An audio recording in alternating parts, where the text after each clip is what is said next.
لیکن اگر یہ شوق پورا کرنا ہے، 2019 کو ریپیٹ کرنا ہے، تو ادھر آج ستمگر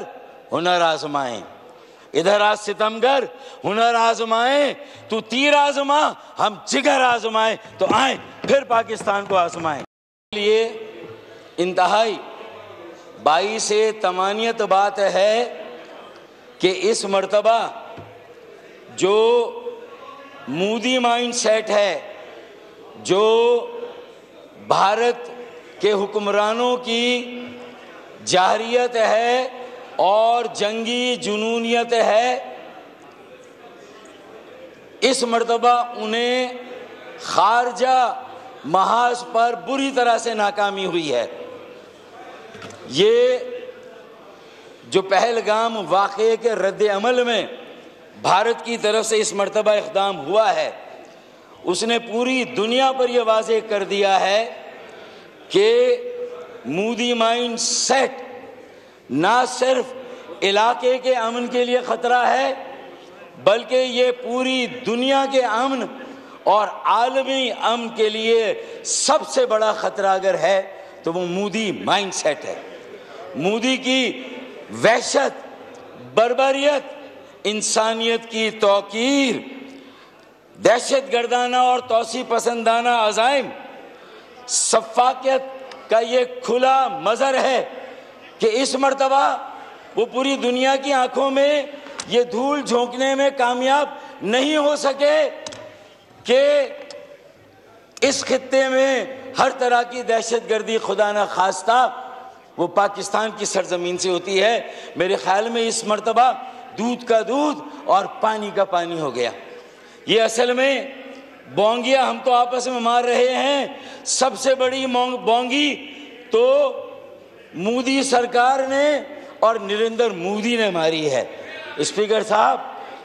اور بونگی لفظ ہم ہدف کرتے ہیں فاروق ستار صاحب، حالانکہ اس میں کوئی حرج نہیں ہے، کوئی نہیں ہے، پھر آگے چیزیں بڑھتی جائیں گی۔ کر دیں یار، جتنا دو کرنا کر دیں۔ یہ عالمی ضمیر بھی اب جاگ رہا ہے، اور جو سارا مودی مائنڈ سیٹ اور مودی کا نیریٹو تھا وہ زمین بوس ہو رہا ہے، ڈھیر ہو رہا ہے۔ اسپیکر صاحب، اس کی مذمت تقریباً دنیا کے ایک ایک شہری نے، ایک ایک حکومت اور ایک ایک حکمران نے کی ہے جس کا ضمیر ذرا سا بھی جاگا ہوا ہے۔ اسپیکر صاحب، مجھے خاص طور پر اس لیے تمانیت ہے کہ میرے آباء و اجداد نے قیام پاکستان کے لیے جو قربانیاں دیں، جو قیام پاکستان کے لیے جد و جہد قائم کی، آج وہ قربانیاں اور وہ جد و جہد 100% صحیح ثابت ہوئی ہے کہ یہ مودی کا مائنڈ سیٹ ہی تھا اس خطے میں جس نے پاکستان کے قیام کی راہ ہموار کی، اور اس کے لیے ہم نے لازوال قربانیاں دیں، ٹرینیں کٹوائیں، قافلے لٹوائیں، میری بہنوں اور بیٹیوں کی عصمتیں قربان کی اور یہ پاکستان حاصل کیا۔ اسپیکر صاحب، یہ آج میں یہ سمجھتا ہوں، اب دیکھیں، تھوڑا اینالائز کریں، مذمت تو سب نے کی، اور ظاہر ہے کہ ایک انسانی جان کا ضائع ہونا پوری انسانیت کے ضائع ہونے کے مترادف ہے، اور یہ سب سے بڑا فیلئر انٹیلیجنس کا بھارت کا اپنا ہے، انڈیا کا اپنا ہے، مودی سرکار کا ہے کہ یہ پہلگام کا واقعہ بھی جب ہوا، ہمیں معلوم ہے کہ وہ جو پلوامہ کا واقعہ وہ بھی انٹیلیجنس فیلئر تھا، اور یہ پہلگام کا واقعہ بھی انٹیلیجنس فیلئر۔ اور صرف انٹیلیجنس فیلئر یہ نہیں کہ اس دہشت گردی کے حملے کو وہ روکنے میں کامیاب نہیں ہوئے، بلکہ آج تک وہ انٹیلیجنس فیلئر کا سلسلہ قائم و دائم ہے کہ اب تک کوئی سراغ نہیں مل سکا، کوئی ایویڈنس نہیں مل سکا، ثبوت و شواہد کے ساتھ ابھی بھی کوئی بات نہیں کی جا رہی ہے، بس پاکستان فوبیا ہے جو مودی سرکار اور مودی مائنڈ سیٹ اور اس کے اعصاب پر سوار ہے۔ پاکستان بیشنگ ہے، وار ہسٹیریا ہے، جنگی جنون ہے، اور یہ جنگی جنون اس پورے خطے کو نہیں، پوری دنیا کے امن کے لیے سب سے بڑا چیلنج ہے۔ اگر ہم ذرا سا غور کریں، اب ذرا آئیں مختصراً جائزہ لے لیں کہ یہ ہو کیوں رہا ہے، ناکامی پر ناکامی۔ پوری دنیا نے ایک ایک کر کے بھارت کے کتنے نیریٹیوز ہیں ان کو مسترد کیا ہے۔ آئیں، سب سے پہلا نیریٹیو خارجہ پالیسی میں جب مشرقی پاکستان کی علیحدگی ہوئی تھی 1971 میں، تو یہ دعویٰ کیا گیا تھا کہ دو قومی نظریے کو ہم نے بحر بنگال میں، بے آف بنگال میں ہم نے اسے ڈبو دیا، یہ دعویٰ کیا گیا تھا۔ اور آج اللہ کے فضل و کرم سے جب یہ نام نہاد ایک فساد ہے، نام نہاد سیکولر بھارت کے چہرے کے پیچھے یہ جنونی بھارت کا چہرہ جب بے نقاب ہوا، اسپیکر صاحب جو تمہاری پراکسی تھی، جو تم نے جبر سے بنگلہ دیش سابقہ مشرقی پاکستان میں حسینہ واجد کی رجم جو قائم کی تھی، اسے وہاں کے مظلوم عوام پر مسلط کیا تھا، اپنے اس احسان کو جتا جتا کر کہ 1971 میں انہیں پاکستان سے علیحدہ کرنے میں تم نے جو ہے وہ عسکریت پسندی کی تھی، طاقت کا استعمال کیا تھا، اور مشرقی پاکستان کو ہم سے الگ کر کے یہ ثابت کیا تھا کہ وہ جو ہمارے بنگالی بھائی تھے ان کے ساتھ گویا کہ ناانصافی وہ ہماری طرف سے ہوئی تھی۔ آج انہوں نے 1971 کے بعد تقریباً 29 سال اور یہ 25 سال، یہ 48 سالوں کے بعد تمہاری اس اسٹوجی کو، تمہاری اس ایجنٹ کو، تمہاری اس اعلی کار کو جسے تم نے بنگلہ دیش میں مسلط کیا تھا، وہاں کے کروڑوں بنگالی عوام نے اٹھا کر پھینک دیا اس رجیم کو جو بھارت کی طرف سے بنگلہ دیش میں مسلط کی گئی تھی، تمہارے منہ پر دے مارا، اور آج تمہیں اپنے اسی ایجنٹ کو اپنی گود میں، اپنے ملک میں پناہ دینی پڑی اور تم نے وہاں پر اسے بٹھایا ہے۔ یہ تمہاری خارجہ پالیسی کی سب سے بڑی اور سب سے پہلی اور بڑی ناکامی ہے۔ کینیڈا میں جا کے تم نے اپنے زوم میں G8 اور G20 کا خواب دیکھ کر جس طرح تم نے کینیڈا میں جا کے ایک سکھ رہنما کو ہلاک کیا، جاں بحق کیا، شہید کیا،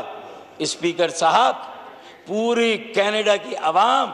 آج تمہاری اس بربریت، وحشت اور دہشت گردی کے خلاف سراپا احتجاج ہے۔ دنیا کے ہر فورم پر کینیڈا کی حکومت اور عوام کی طرف سے یہ احتجاج ریکارڈ کرایا جا رہا ہے، یہ احتجاج کیا جا رہا ہے۔ تمہارے سارے خواب ہیجیمنی کے، توسیع پسندانہ عزائم کے، جاہریت پسندی کے، لوگوں کو جبر اور طاقت کے ساتھ دبا کر اس پورے خطے کی بادشاہت کے الحمدللہ وہ ایک ایک کر کے سب چکنا چور ہو رہے ہیں اللہ کے فضل و کرم سے۔ اسپیکر صاحب بنگلہ دیش کینیڈا میں پسپائی اور شکست کے بعد تم شاید 14 فروری 2019 پلوامہ کے واقعے اور اس کے نتیجے میں تم نے جو ری ایکشن دیا، بالا کوٹ پر آ کر جو لمیٹڈ سو کال ایئر اسٹرائک کی، تو میرے ایک بیٹے نے تمہارے جہاز کو گرا کر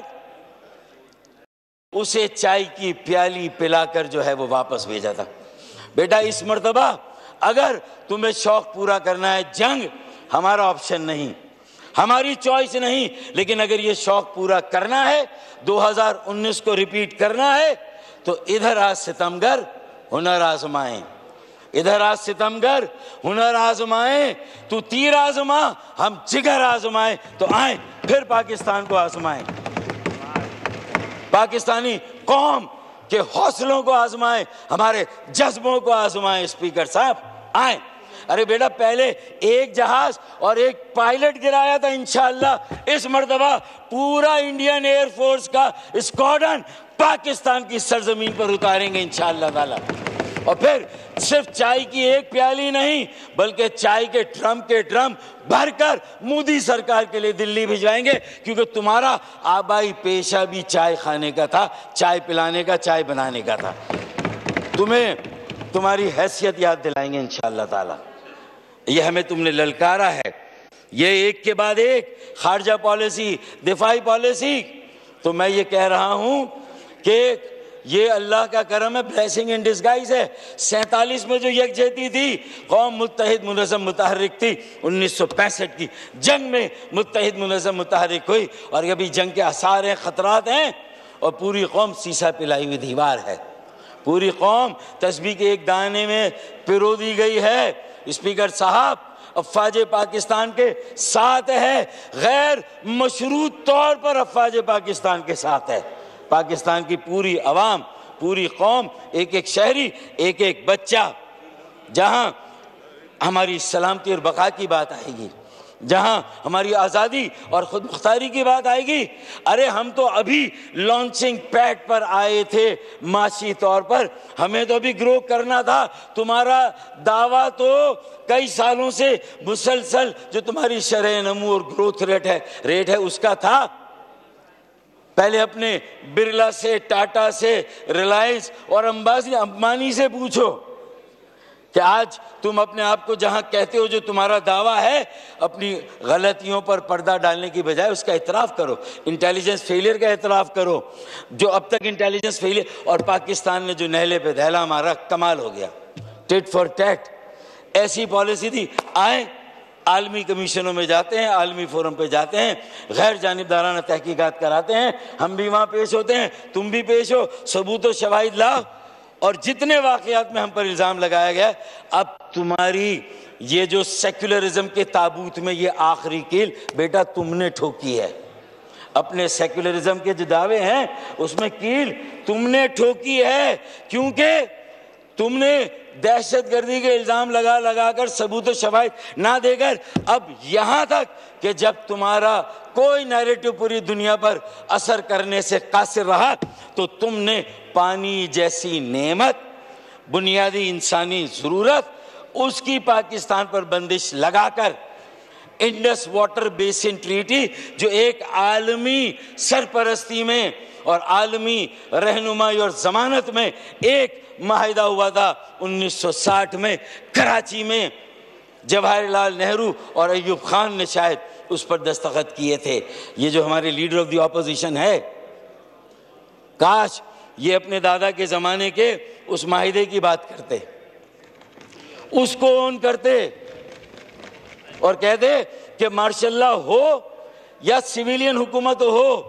اگر ایک بین الاقوامی معاہدہ ہے تو اس کی پاسداری کرنا بھارت پر لازم ہے۔ یہ صرف پاکستان کے 25 کروڑ عوام کو، پاکستان کے خطے کو کربلائے معلیٰ بنانے کی سازش نہیں، لوگوں کو پیاسا مارنے کی سازش نہیں، بلکہ یہ ایک اعلان جنگ ہے، ہمارے خلاف نہیں، پوری دنیا کے خلاف، کیونکہ یہ عالمی بینک کی ضمانت میں ہونے والا بین الاقوامی معاہدہ ہے جس کی تنسیخ یک طرفہ طور پر کی گئی ہے۔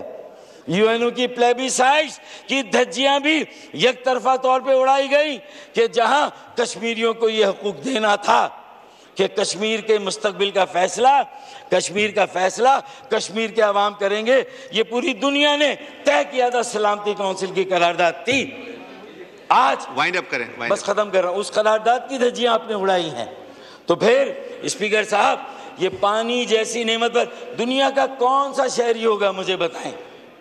اسلامی ممالک ہی نہیں، یورپ، امریکہ، کینیڈا، افریقہ، فار ایسٹ، آسٹریلیا، کون سا ملک، دنیا کا کون سا شہری ہوگا، حکومت ہوگی، حکمراں ہوگا، سربراہ حکومت یا وزیر اعظم حکومت کا ہوگا جو یہ کہے گا شاباش